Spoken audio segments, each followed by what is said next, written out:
অভিযন্তা যোশিতা দাসৰ আত্মহত্যা তদন্তৰ দায়িত্ব সিবিআইক দিয়াৰ সিদ্ধান্ত লৈছে ৰাজ্য চৰকাৰে। কেবিনেট বৈঠকৰ অন্তত সম্বোধন কৰা সংবাদ মেলত এই কথা সদৰি কৰিলে মুখ্যমন্ত্ৰী ডক্টৰ হিমন্ত বিশ্ব শৰ্মাই। সিবিআই বিষয়াৰ সৈতে ইতিমধ্যে বাৰ্তালাপ কৰা হৈছে বুলি উল্লেখ কৰে মুখ্যমন্ত্ৰীগৰাকী। আমি পুনৰবাৰ জনাইছো বঙাইগাঁও যিগৰাকী সহকাৰী অভিযন্তা যোশিতা দাসৰ যি আত্মহননৰ ঘটনা আৰু সেই আত্মহননৰ ঘটনা সন্দৰ্ভত যি তদন্ত প্ৰক্ৰিয়া সেয়া সিবিআইক ইতিমধ্যে দায়িত্ব দিয়াৰ কথা ৰাজ্য চৰকাৰে ঘোষণা কৰিছে। কেবিনেট বৈঠক যেটো আজি অনুষ্ঠিত হৈছিল আৰু কেবিনেট বৈঠকৰ অন্তত সংবাদমেল যোগে এই কথা সদৰি কৰিছে মুখ্যমন্ত্ৰী ডক্টৰ হিমন্ত বিশ্ব শৰ্মাই। সিবিআই বিষয়াৰ সৈতে ইতিমধ্যে বাৰ্তালাপ কৰা হৈছে বুলি উল্লেখ কৰিলে মুখ্যমন্ত্ৰীগৰাকীয়ে।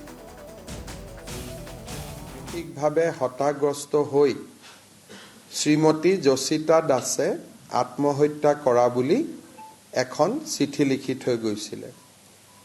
এই ঘটনাৰ পিছত অসম পুলিচে 7জনীয়া সদস্যৰে এটা SIT গঠন কৰিছিলে।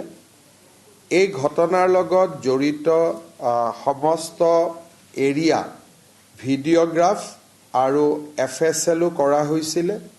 মেজিষ্ট্ৰেটে ইনকুৱেষ্ট কৰিছিলে আৰু এতিয়ালৈকে 3গৰাকী ব্যক্তিক এই ঘটনাৰ সৈতে জড়িত হোৱা বাবে গ্ৰেপ্তাৰ কৰা হৈছিলে। চৰকাৰ কেবিনেটে বিষয়টোৰ গুৰুত্ব আৰু বিষয়টোৱে এগৰাকী খুব উদীয়মান অভিযন্তাৰ প্ৰাণ হেৰুৱাবলগীয়া হোৱা পৰিৱেশ সৃষ্টি হোৱাৰ বাবে ইয়াৰ গুৰুত্ব অনুভৱ কৰি কেবিনেটে এই বিষয়টো সিবিআইক হস্তান্তৰ কৰিবৰ বাবে সিদ্ধান্ত লৈছে।